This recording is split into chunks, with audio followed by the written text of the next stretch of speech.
En Aragón Radio,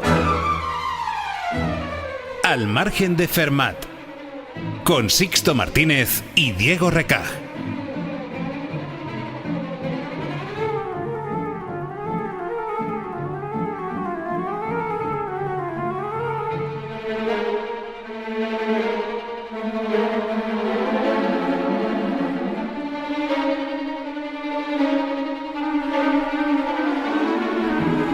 El otro día me pillé a mí mismo pidiéndole a ChatGPT que me ayudara a escribir una felicitación de cumpleaños.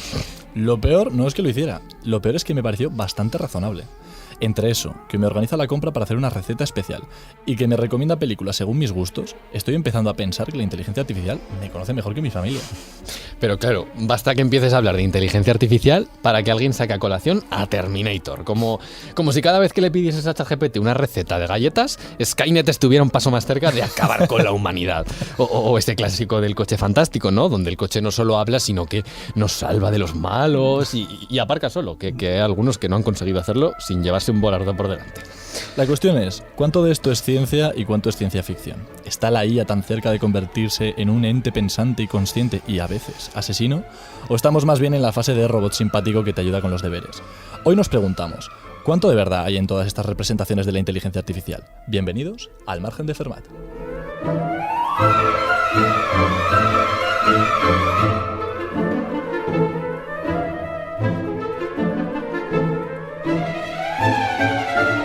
Joder, tienen que estar contentos con nosotros, ¿eh? Esta introducción nos ha quedado increíble. Sí, Diego, pero al final las matemáticas nunca mienten y creo que nosotros deberíamos ser iguales. Esta presentación la ha hecho ChatGPT. Bueno, en fin, había que contarlo, ¿no? Había que decir la verdad. ¿Quién nos iba a decir, Sixto, a ti y a mí, hace poco más de 5 años que estábamos nosotros en bachillerato, que hoy íbamos a disponer de una herramienta tan potente como ChatGPT que la íbamos a utilizar de esta manera para crear la intro de nuestro podcast? Ya nos lo podían haber dicho, Es que las cosas están cambiando y están cambiando muy rápido. Y yo creo que precisamente este cambio tan rápido de todas estas tecnologías está causando que la gente se alarme demasiado. Pero bueno, yo creo que hay que saber también separar un poquito el grano de la paja. Y es que el término inteligencia incita a una imagen algo distorsionada de la realidad. ¿Qué entendemos por inteligencia?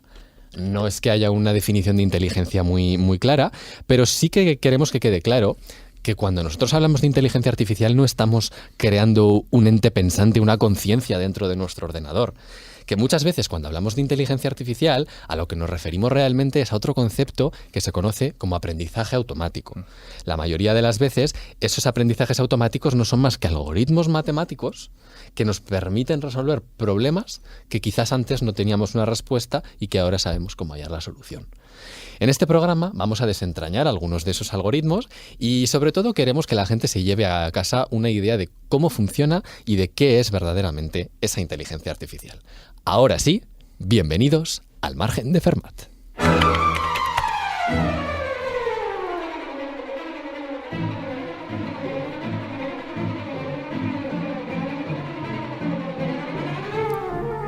Bueno, Diego, esto que nos acabas de decir de problemas que no sabemos cómo resolver suena algo muy complejo, pero en realidad es algo que hacemos bastante a menudo. O sea, por ejemplo, vamos a poner un ejemplo, vamos a decir algo para que los oyentes nos entiendan. Tú, Diego, ¿cómo describirías una cara? Pues una cara, no sé, así como redonda, ovalada, con los ojos puestos en la nariz, la boca, no sé. Una definición. Una cara, ¿no? Claro, pero por ejemplo, cuando tú tienes un móvil y quieres que te haga una foto y te apetece que te reconozca dónde está la cara para que sepa pues, a dónde tiene que enfocar y demás. Pero un ordenador real piensa que una imagen la ve como una tabla de datos monumental, donde cada entrada es un numerito. Cada píxel tiene un numerito, ¿no? Efectivamente, que representa pues el color. Entonces, si yo ahora te doy una tabla de estas dimensiones, con numeritos y demás, ¿tú me sabrías decir si es una cara o no? ¿Qué buscarías? ¿Qué intentarías hacer? O sea, yo tengo una tabla con numeritos y tengo que saber si es una cara. Efectivamente. Ostras. Pues yo desde luego no sabría, no sé, el ordenador no tengo ni idea de cómo lo hace. Pues es algo que nosotros aprendemos de pequeños y es algo que todos los críos, incluso hasta los animales saben hacer, reconocen caras. Reconocer caras. Pero nosotros de manera directa no te sabemos dar una formulita ni un algoritmo de, bueno, sí, si encuentras aquí un no sé qué. ¿no? Es decir, no sabemos cómo resolver este problema. Y aquí es donde aparece la herramienta que seguramente todos nuestros oyentes hayan escuchado alguna otra vez, una red neuronal. Red neuronal, sí. Y lamentablemente no podemos entrar en detalle, aunque son apasionantes estos algoritmos, y vamos a intentar explicarlo muy brevemente. ¿Vale? Una red neuronal se llama así porque se inspira vagamente en cómo funciona, efectivamente, en cómo funciona el cerebro. Entonces lo que hay que pensar es que cada una de esas entradas de la tabla es como una neurona, ¿vale? Y forman todo una capa, que es la capa inicial, la capa que recibe la información. Pensémoslo así, ¿no? Como nuestros nervios, que no sé qué. Sí. Y después tienes unas cuantas capas intermedias que están interconectadas entre sí. Es decir, pues de la primera va la segunda a la tercera y enmarañadísimo. Sí, de manera similar a cómo nuestra información va llegando poco a poco desde cómo percibimos hasta el cerebro. Efectivamente, pero en el caso de los ordenadores es como más organizado, pero sí, vamos a ver, son neuronas que están conectadas entre sí. Y esas conexiones, pues bueno, tienen unos parámetros, unos numeritos que determinan la fuerza de la conexión, ¿no? Pues esta conexión es muy fuerte, esta conexión es muy flojita, muy demás. Y luego al final tenemos unas últimas neuronas que son las que nos dicen, pues, dónde está la cara, ¿no? Nos dicen, pues, de aquí a aquí hay una cara. Vale. Entonces, lo que hacemos para entrenar estas cosas es le ponemos, pues a todo esto vamos a hacer pequeño parón, vamos a explicar que aquí estamos diciendo esto se hace así, no es que se haga así. Literalmente, así es. Efectivamente, es el ejemplo. Una intuición, ¿no? De cómo funciona. No pensemos que luego ChatGPT o todas estas cosas funcionan como estamos diciendo y es sota caballo rey, que tiene mucho trabajo. Entonces, una vez tenemos muchas imágenes que un humano, por ejemplo, puede ir clasificando y puede decir, mira, aquí hay una cara, aquí hay otra cara, aquí hay tal. Lo que hacemos es decir, vale, pues vamos a probar. Y la red neuronal prueba y le saldrá un resultado rarísimo. Y en función de ese resultado, que podrá estar más o menos cerca de lo que queremos, ajustamos esas conexiones. Los parámetros iniciales. Efectivamente, ajustamos esos parámetros de conexiones entre neuronas y a fuerza de enseñarle miles y miles de imágenes, al final creamos una red que verdaderamente es más fiable. Efectivamente, replica lo que nosotros queremos. Pero ojo, cuidado, nosotros realmente no sabemos exactamente qué criterios está siguiendo esa red. Solamente pues hemos conseguido una red que hace lo que queremos. ¿Cómo lo hace? A saber, pero sabemos que pues lo cumple y lo cumple bastante bien. Cualquiera que tenga un teléfono lo sabe. Lo sabe, sí, sí. Y luego además, un poco por seguir en esto de las imágenes, también hemos oído mucho lo de predicción de diagnóstico, cosas así con inteligencia artificial. Y vamos a ilustrar pues con otro ejemplo. Otra manera que tenemos de utilizar la inteligencia artificial. Vamos a pensar en tumores. Vale. A ti te dan una radiografía, ¿vale? Aparece un tumor y tú tienes que ver si es cancerígeno, benigno o no, estas cosas, hay ¿no? que clasificarlo de alguna manera. Efectivamente. Yo a ti, por ejemplo, nos ponen aquí una radiografía y ni tú ni yo tenemos ni idea.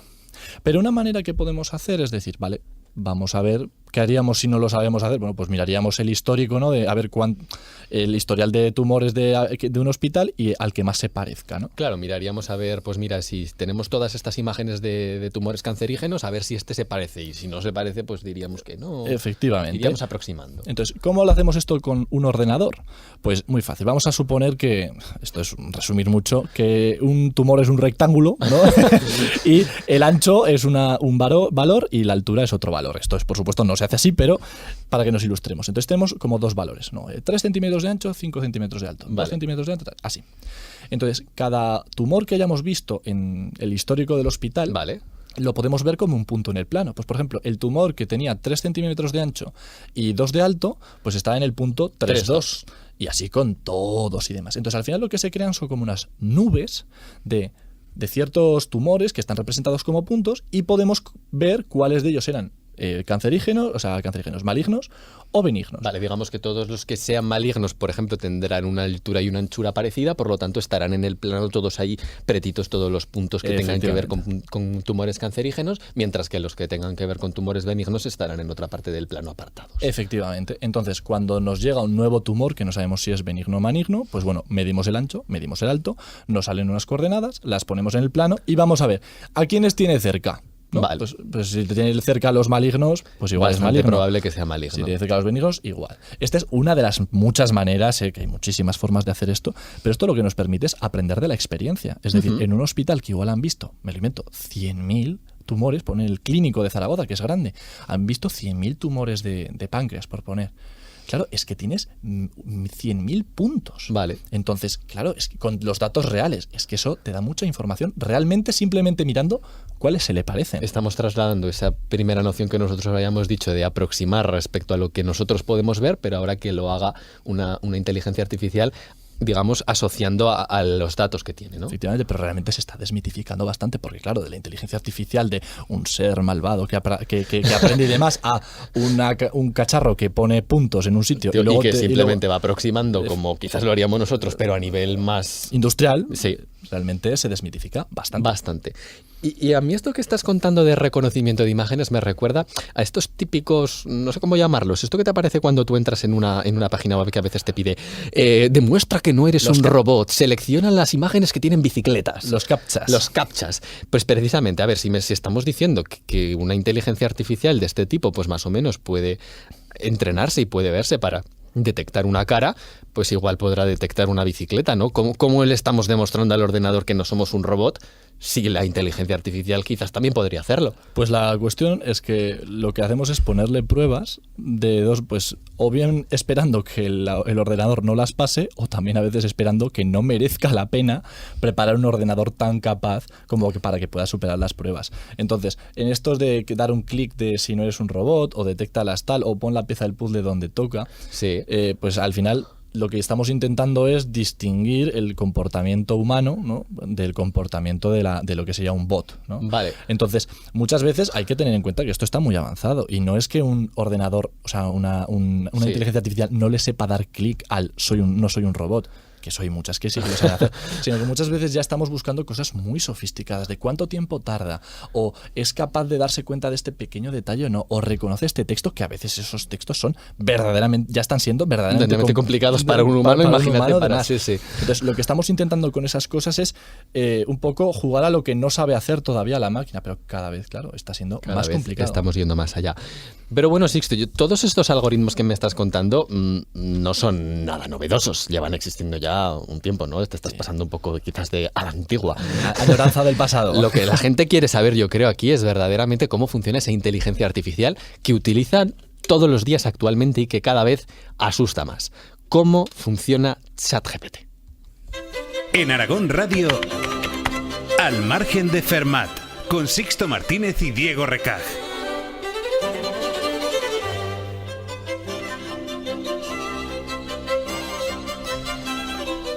Pues vamos de lleno, vamos a romper el mito, vamos a quitar esta nube de misterio que rodea a ChatGPT. Lo primero a aclarar, como estábamos diciendo antes, y que quiero volver a insistir, ChatGPT es el producto de una empresa, OpenAI, que tiene muchos millones, así que no voy a llegar yo aquí y en 5 minutos explicar cómo funciona una maravilla de la ingeniería. Pero sí que el principio realmente se puede explicar. Lo que están utilizando es procesamiento de lenguaje natural, que es una palabra muy chula, pero que realmente cómo funciona es de la siguiente manera. Hola, don Pepito. Hola, don José. ¿Cómo has hecho eso? No sé, la canción de la infancia, ¿no? Te suena, ¿no? Sí, Lo has sí. oído tantas veces que al final pues dices tal. Pues es que lo que está haciendo un modelo de lenguaje, en esencia, grandes es rasgos, muchas ¿vale? veces es esto. Lo que hace es que se lee textos, vamos, a un nivel que ninguno puede esperar. O sea, ChatGPT se puede leer la Wikipedia entera, se puede leer todas estas cosas. Entonces aprende frases, pero todas las frases, todas las redacciones, todo lo que se puede leer y que cabe dentro de una máquina, ¿no? Se lo lee. Entonces, para él, cuando nosotros le hacemos una pregunta o le hacemos completar una frase, él lo que hace es, de alguna manera, su modelo está entrenado para reconocer los patrones de todo ese texto que tiene de corpus, Vale. que lo sustenta, y entonces él completa la siguiente palabra o la siguiente frase en función de qué es lo que ha visto y qué es lo que más cuadraría. Mejor quedaría en esa conversación. Efectivamente. Entonces, cuando tú, por ejemplo, le preguntas acerca de la lista de la compra, lo que ocurre es que ChatGPT igual ha visto 3 millones, me lo invento, 3 millones de listas de la compra, y entonces a él lo que le suena es, pues yo qué sé, tomates, patatas. No le va a sonar poner reactor nuclear V19. Pero realmente lo que él está haciendo es eso, te está cogiendo como refranes en una perspectiva industrial y está diciendo, ¿y cómo termina este refrán, entre comillas, que es lista de la compra? Claro. Y lo que le sale más probable es, pues, ciertas cosas. Claro, pero entonces él, digamos, completa con lo que le parece que va a quedar bien según lo que tiene en la mente, pero claro, eso no tiene por qué ser verdad o lo que tú verdaderamente esperas, ¿no? Efectivamente. Y hay casos, y es lo que se conoce como una alucinación. Es decir, ChatGPT te contesta algo que suena genial, Ujú. que te cuadraría, pero que igual cuando te pones a pensar en el contenido de lo que te está diciendo, dices, pero si esto no tiene ningún tipo de sentido. Y nos pasa muchas veces si le preguntamos matemáticas o cosas así más técnicas, donde no tiene un corpus donde pueda mirar, que a veces responde algo y tú, si pones los ojos borrosos, dices, qué bonita respuesta. Vale, sí, o sea, como que queda bien, pero no tiene por qué ser una buena respuesta. Efectivamente. Incluso te voy a poner un ejemplo un poquito más curioso. Hace unos años hubo un abogado, creo en Estados Unidos, que para defender un caso lo preparó con ChatGPT. Y oye, el documento era impecable, siguiendo todas las normativas, maravilloso. Pero cuando llegó al juicio y la gente se lo leyó y hacía referencia a ciertos casos, resulta que esos casos estaban citados siguiendo toda la normativa, pero es que no existían. O sea, ¿se inventaba casos jurídicos? ¿Así? Efectivamente. ¿Por qué? Pues porque lo que sonaba cuando llegaba al final y había que poner referencias de todos los artículos que se había leído de juicios, es que aparecieran nombres y el texto en cursiva y no sé qué, páginas tal, y él las puso. Ahora, que tuvieran algo que ver, en absoluto. Bueno, esto ya es llevado al extremo, ¿no? Pero ilustra un poquito ese problema de que tenemos si utilizamos ChatGPT para determinadas cosas. Es una herramienta que cada vez estamos utilizando más, pero hay que tener en cuenta eso, precisamente, que no siempre nos tiene por qué decir la verdad y que hay que mirarla con ojos un poquito escépticos, ¿no? Y de alguna manera lo que estamos intentando ilustrar con esta explicación de cómo funciona ChatGPT es que este tipo de inteligencias artificiales lo que intentan es imitar a los humanos en su uso del lenguaje, predecir, digamos, lo que vamos a decir en función de lo que ha visto que los humanos dicen. Pero no podríamos ir un pasito más allá y tratar de imitar la manera en la que los humanos aprenden para que la inteligencia artificial aprenda de la misma manera.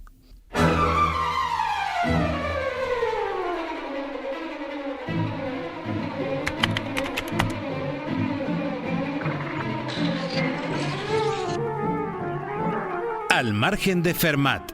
Las matemáticas como nunca te las habían contado.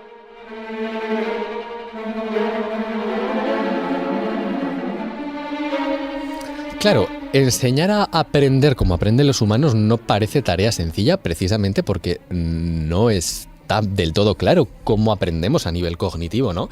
Pero sí que sabemos que muchos de los aprendizajes que nosotros tenemos se deben a una evolución, en un u otro sentido de la palabra. Y oye, si algo funciona, ¿por qué no copiarlo? Efectivamente. Y antes de meternos de lleno en ordenadores, te iba a traer un ejemplo bastante más mundano. Vamos a hablar una vez más de fútbol, ¿vale? Tema ubicuo. Vale, nosotros vimos, cuando cualquiera que haya visto 2 o 3 partidos de fútbol se habrá dado cuenta de que las alineaciones siempre son las mismas. Ese 3-4-3, 4-4-2, ¿de dónde ha salido eso? ¿Vale? Yo creo que el primero que jugó al fútbol, el primer partido de fútbol que jugaron, nadie tuvo una iluminación de la vida y decir, venga, vamos a ponernos así, 4-4-2, que esto va a funcionar de maravilla.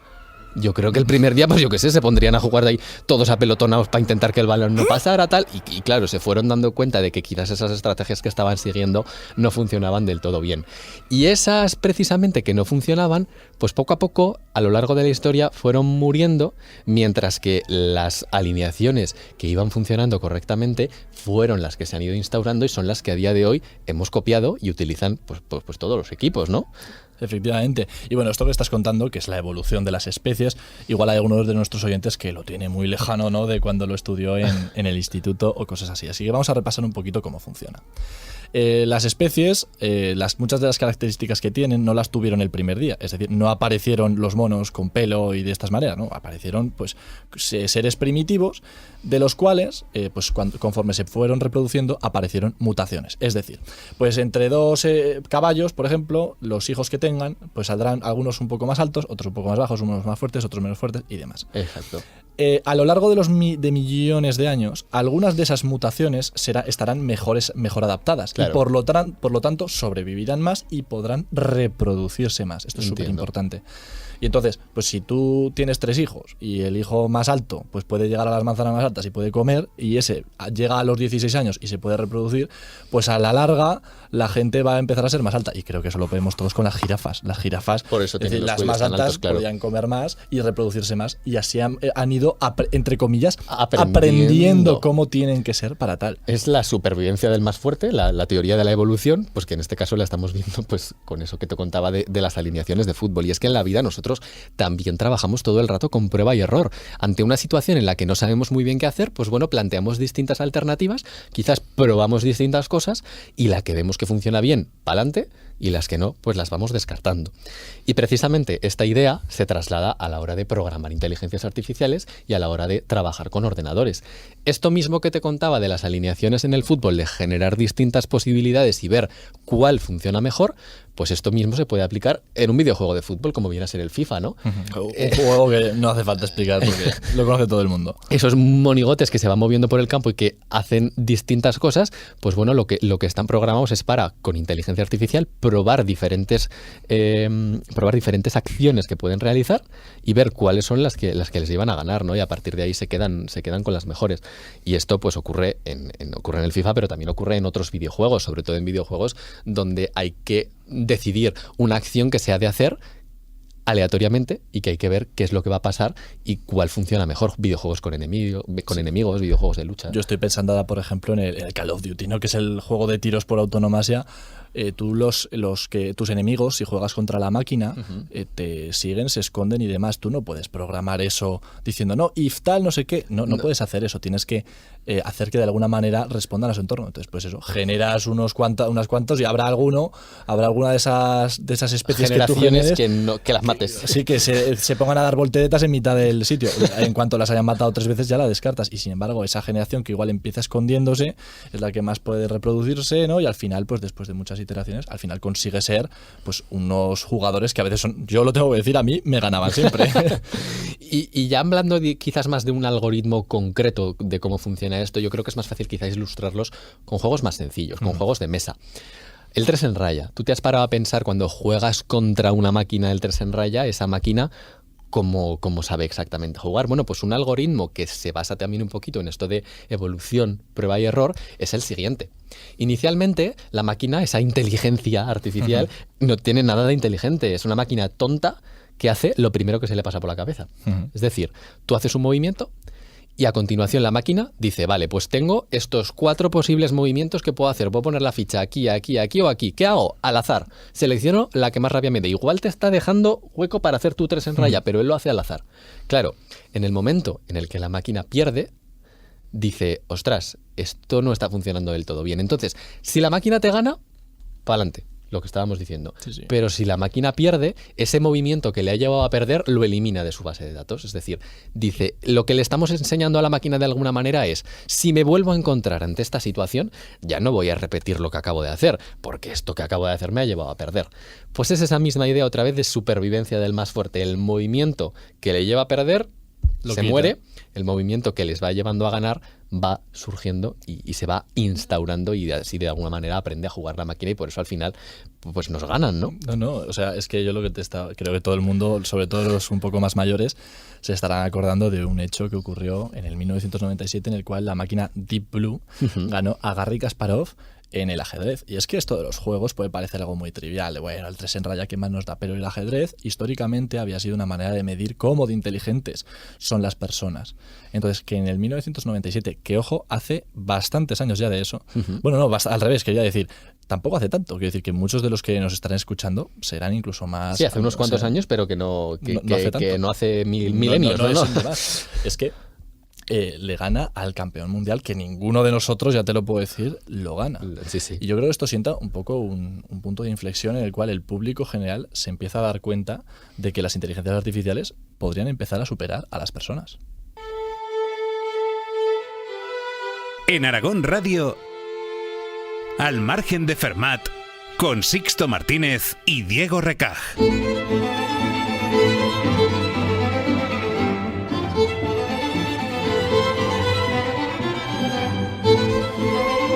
Pero todo esto que estamos viendo, ¿hasta dónde va a llegar? Hace 10 años, muy pocos eran capaces de predecir que ChatGPT iba siquiera a existir. De hecho, nosotros, a los que el público no creo que considere viejos, ya podemos decir a los niños esto de en mis tiempos había esto, en mis tiempos se hacían las cosas así. La película de Terminator o El coche fantástico nos parecen distopías o utopías. Pero hay que tener en cuenta que el ritmo es muy alto. Y es que hace menos de 20 años, o sea, hace 20 años todavía no había iPhones, no había smartphones, ChatGPT ni era tal. Y de hecho muchos de nuestros adultos no usaban Google, algo que muchos de los niños ni siquiera contemplan. Son capaces de concebir, sí. Entonces, yo lo que me estoy dando cuenta es que desde el momento en el que se estrenaron estas películas del coche fantástico, Terminator y muchas de estas, las máquinas ya hablan, los robots ya caminan y los coches se están empezando a conducir solos. Es decir, estamos un día más lejos, ¿no?, de ese estreno de estas películas, pero un día más cerca de que estas tecnologías sean una realidad. Y bueno, como tú bien dices, sobre el futuro al que va a dar lugar esta tecnología no podemos dar una respuesta concluyente. Pero como bien sabéis, en este programa nos gusta que os llevéis algo, que os llevéis alguna cosa que os haga cambiar un poquito la percepción con la que veis el mundo. Y en esta ocasión simplemente pues esperamos haber aumentado un poquito vuestra intuición sobre cómo funciona la inteligencia artificial, para que ahora cada vez que habléis con ChatGPT, pues lo miréis con otros ojos. Y bueno, esperemos que este programa os haya gustado y nos vemos aquí al margen de Fermat.